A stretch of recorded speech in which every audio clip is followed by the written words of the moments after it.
Kanan, if you have any thoughts on how these states might approach permitting for oil and gas, for natural gas versus renewable energy, and, what those implications might be. Yeah, great question. Man, that's another one. It's kind of like carbon. It's such a hotly debated topic, and everybody has such emotion about it.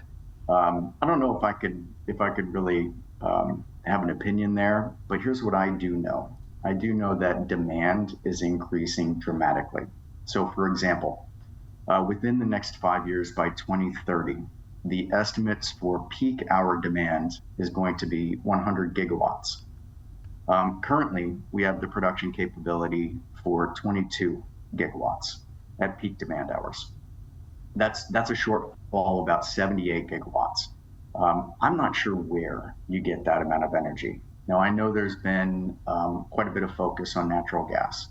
And while we might be able to close some of that shortfall with domestic natural gas, I don't know if we can meet all of that demand.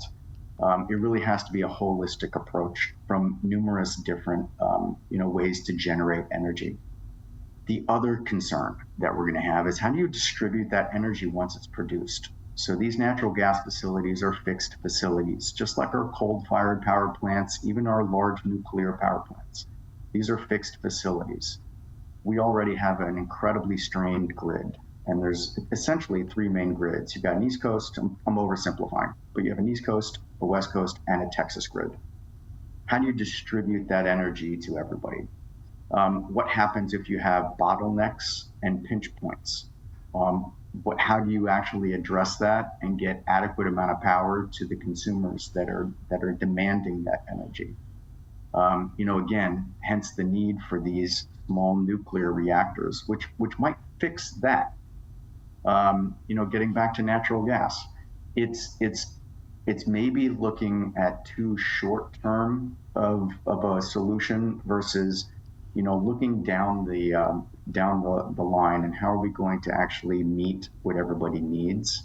It's got to be a measured, balanced approach from many different energy sources. And my feeling is I don't think we're focusing enough on diversification of energy. While I like the paradigm of America First and making sure that we are developing domestic energy, which does include natural gas and some coal, it may be a little bit too short-sighted and it may not meet the actual demand we need in a very short time period.